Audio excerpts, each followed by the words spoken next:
Hey guys, welcome back to Community StarCraft 2's special presentation of the European Battle.net Invitational.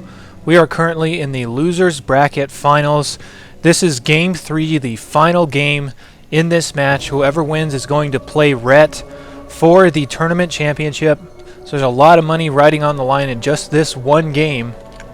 This is going to be, once again, the Red Terran mouz'ThorZain. And he's spawning up here in the top right-hand corner of Tal'Darim Altar. He's going to be fighting Dignitas'Naniwa, who is the blue Protoss in the bottom left. So cross positions on Tal'Darim Altar. This is probably the best Terran versus Protoss map. So I expect an outstanding game from two outstanding players who know how to do nothing but just entertain us to death with their games with one another. So I expect this to be a wonderful game, both for the sake of you guys and for the sake of StarCraft in general. There's no better exposure than just having really outstanding tournament games. And once again, this is from the Battle.net Invitational, and the North American one is going to be this Monday, which I'm not sure how quickly I'll be able to get these videos out, but hopefully right before it starts. If that's the case, tune in. You should be able to just go to Battle.net and follow the links to get there to their live stream. You can watch these games live. I believe it's on Monday and Tuesday if I have all my dates correct, but sometimes I tend to live in a hole and not remember what the date is, so I could be wrong. But anyway, I hope you guys enjoy these games for the time being, and I will cast the NASL finals, or not the NASL, but the NA Europe. God, I'm really batting 1,000. The North American Battle.net Invitational finals. I'll probably broadcast in the same format that I did this, just broadcasting the semifinals, the losers bracket finals, and then the grand finals.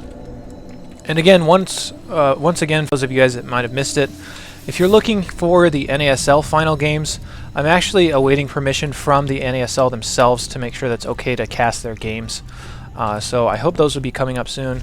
But for now, this is another great tournament that's been going on and will continue to go on in the different realms. I believe the Korean one is actually on the end of August, like the 27th of August or something. And that should be really, really insane. So I'll definitely cast those if I can get my hands on those replays. Since their site is in Korean, it might be a little hard to navigate for me, considering I do not read Korean. But we'll see when they come out. So this should hopefully be a pretty exciting series of games coming up. I did not catch this earlier because I'm so used to Naniwa doing regular stuff, but he threw down 2 gateways before his cybernetics core, which is a really weird build for this map. He went Gateway, Nexus without putting out any units, and then Gateway, Cybernetics Core. So that's very strange to see something like that out of Naniwa. I personally have never seen this build before, so I'm really curious to see how this works out. 2 barracks down for ThorZain. He again went for that 1 barracks gasless expand, which he has done now in all 3 games. So you can really transition out of this in many different ways, but typically you're just going to roll into bio with a lot of barracks. This SCV looks like he wants to drop a 3rd barracks, so you can see him just standing around, hovering just a little bit. The reactor goes down. There's the 3rd barracks starting. I'd expect a tech battle on this barracks as soon as possible. The 4 Marines are going to push this probe away, but I'm not sure if Naniwa actually knows about that expansion being there. I guess he can figure as much, considering the Marines are that far out. There's now a bunker starting for ThorZain, trying to keep Naniwa in the dark as much as possible. In terms of what ThorZain sees, he saw the Nexus, since he did get his probe in there, and since Protoss do have a little bit harder time denying scouts than Terrans do early in the game. So these 2 gateways are now spinning. The Cybernetics Core is researching Warp Gate. I don't know if he's going to throw down a 3rd gateway or if he's just going to go straight into his robotics facility, which I know Naniwa really loves his Colossus in Terran versus Protoss. It's really kind of his go-to thing. Naniwa asking for a pause, and can you get some paper? It's too sticky to play. I don't know what that's supposed to mean, but anyway, back into the game. Standard macro stuff. Stim is coming down here for ThorZain's Marines and Marauders. His 3 barracks are now operational. You can see 2 barracks producing Marauders, 1 barracks producing Marines. He's on a 50-50 split of Marine-Marauder mixture between those 2, which is actually a little Marauder heavy. We'll see how he decides to go after that, if he decides to throw out an extra barracks. But Marauders are definitely good against Protoss if you know how to handle them correctly.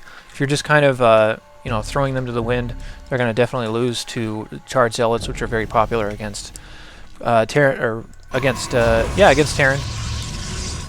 But we'll see how this all unfolds. We now see 2 gateways and a robotics facility coming down. Again, this Blind Ghost Academy out of ThorZain is coming down, which he's done in all 3 games as well. He has no inclination to go for this Ghost Academy, but I think he really likes having his ghosts early. And in the last game, his ghosts really took over. He got a really money EMP on all the Templars, all clumping up at the middle of Metalopolis. And then at the end of the game, they were cloaked, and Naniwa had no detection, so they were wasting everything. No Templars could get any spells off. Naniwa, I guess, could have just stormed a spot where he could have seen the little distortions from the ghost standing there if he would have been able to see it. But amidst all that chaos, I can't blame him for not seeing it. And look at this, both players posturing at the watchtowers, being like, this side is mine, and this side is mine. So both of them have about half the map vision, as we can see.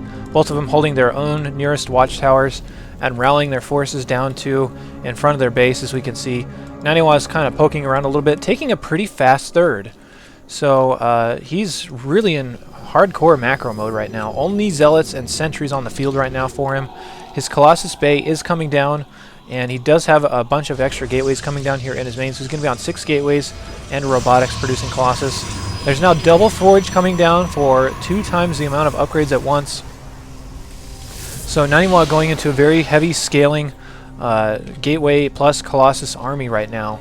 And this is actually a pretty nice mixture. I don't know that the Zealots are really all that essential to be this heavy on Zealots, considering if ThorZain catches wind of what's going on, he's going to translate into a lot of Vikings.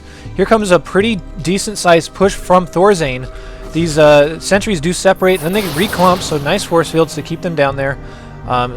One Marine still does slip up and sacrifice himself for whatever reason. Another Marine's going to run around and see what's going on at the 3rd base, so we can see that Naniwa does have an observer here to note that reinforcements are rallying.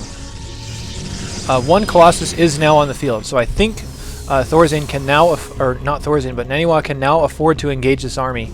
It looks like ThorZain wants to flank with this. He's coming down to the 3rd. There's 2 ghosts with a lot of energy on them, so if he gets some nice EMPs, this could actually end the game, but I don't think Naniwa is going to succumb to that so easily.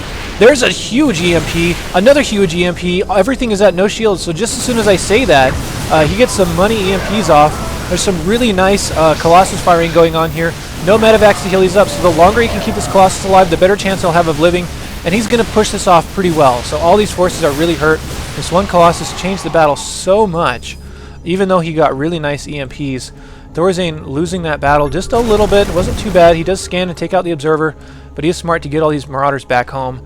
He needs to kind of be careful and not let these units chase him down, as Naniwa no doubt saw how low the health was on those units. And here's that 2 Colossus push out of Naniwa. But it doesn't look like he really wants to push out of this. Thermal Lance is still not done.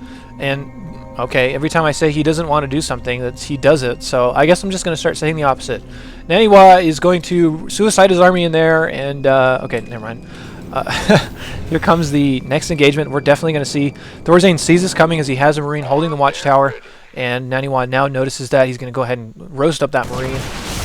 Or no, the Stalkers actually kill him before the Colossus get to him. They said they wanted to get a nice kill steal there. So Naniwa posturing outside of ThorZain's base. He does not have a forward pylon to reinforce this, so it doesn't look like he wants to commit too hard to it. But he is going to siege this base, deny mining out of this geyser, kill any SCVs he possibly can. He did kill 1. The rest of the SCVs are kind of falling back a little bit. There's another command center ready to be transferred over to the 3rd as soon as he knocks the rocks down, which he's going to do. And Naniwa is falling back, so it looks like he does not want to engage or get his army stuck there right now. He's more content with just being ahead and macro, which in terms of mining, he does have a few more workers, but the actual mining income is a little more significant considering he has better spread on more mineral patches. 2-2 is coming down here for Naniwa on his double forge, whereas it looks like ThorZain is only on 1 engineering bay. His armory is coming up. 3 more tech labs. It looks like they're going to be all on barracks as far as I understand. There's 2 reactored starports to put out Vikings, so ThorZain is responding to those Colossus very well, going very Marauder heavy and very Viking heavy to try to deal with that. Observer, or rather that's a Zella, is going to come over here and see that the 3rd is now landed for ThorZain, but it is not mining. So Naniwa has to feel pretty comfortable with his position right now. And if these zealots can actually harass these mules and pick off a couple of mules, that'll be pretty good. He does kill the SCV that's building the geyser. ThorZain responds and comes over and kills this one zealot. You can see how much efficiency Naniwa gets out of his units when he actually puts them out. He just walks in there and he says, you know what, I can do stupid little things that might seem insignificant, but if I do those enough, they'll really add up. And see that geyser like sink down for a second? That was bizarre. I'm pretty sure I'm not crazy, but I swear I saw it. There's now 2 SCVs rallied here to try and build that, but another Marine is just scouting out here to see what's going on. And there's a Marauder in the middle of the map trying to kill this Zealot, which he no doubt will, considering the Zealot will never catch him if this Marauder is microed correctly. You can see just he's paying this much attention just to one battle. One hit actually did go off on that Marauder. Take a look at the 2 players' APM. Whoops, I'm sorry. It is 169, 137, so both of them are pretty high, at least in terms for average. They will both peak out, no doubt, around 3 or 350, so that's quite a bit. Back on the production tab, we see +1 on the Vikings coming down. There's now a Templar Archive switch coming out of Naniwa, a little earlier than I would normally expect out of him, considering he likes his Colossus, but wow, there's a lot of Colossus on the field right now. 5 Colossus, and I just don't think that ThorZain has enough Vikings right now. Actually, he does have 11 Vikings, so that's quite a few. But, yeah, okay, I guess I take that back. Naniwa's composition right now is pretty good. ThorZain's, I feel, is just a little better at the time. This one Marauder is going to run over here and see what's going on and run right underneath the Colossus and kill himself. As you can see him now, his suit is definitely dead, and whatever was inside there is no longer. Here's a Cyanox Storm coming down. +2 just finished on the armor. Here's 2-2 coming up. So Naniwa's trying to hit a 2-2 timing on this attack. As he presses up, ThorZain's army is looking pretty good. He can get a nice angle on these Vikings if he can engage that properly. Naniwa's just going to go right around and engage the third. So in this situation, you want your Vikings sitting like right here, so you can get all the shots on the Colossus that you need. ThorZain's army is running the wrong way. They need to come back and deal with this. But Naniwa is just going to come in here and kind of bait him into a bad engagement angle. ThorZain really probably can't afford to bite here. He needs to wait for Naniwa to get into a little worse position. Maybe even get in there and try to do some damage to one of these Colossus with all these Vikings. The Colossus do press up a little bit, and he actually kills both the Ghosts. There's a huge pickoff right there, and these Vikings actually do not kill enough Colossus to justify both of those Ghosts going down. So all these units are going to have shields. He has a lot of force fields left. There's a ton of Zealots in this composition. Here comes the huge fight. Huge Viking counts in the middle, destroying these Colossus, but at the same time there's tons of Zealots on the field as well. ThorZain doing his best to micro away from these. All the Colossus go down. All the Vikings as well are going to go down. And all the Zealots go down for Naniwa. So kind of a weird trade right there. ThorZain still has a little more powerful standing army on the field at the moment. But 3-3 is over halfway done.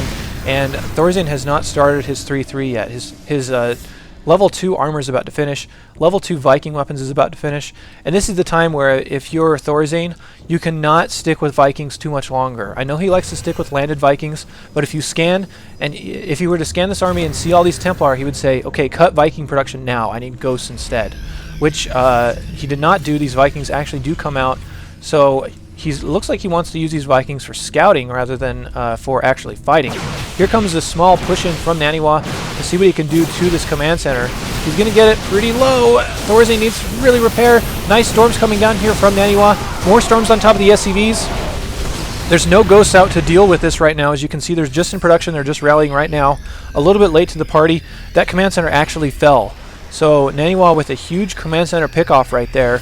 And all these SCVs now have to distance mine. ThorZain actually lands his Vikings over here at the extra base for Naniwa.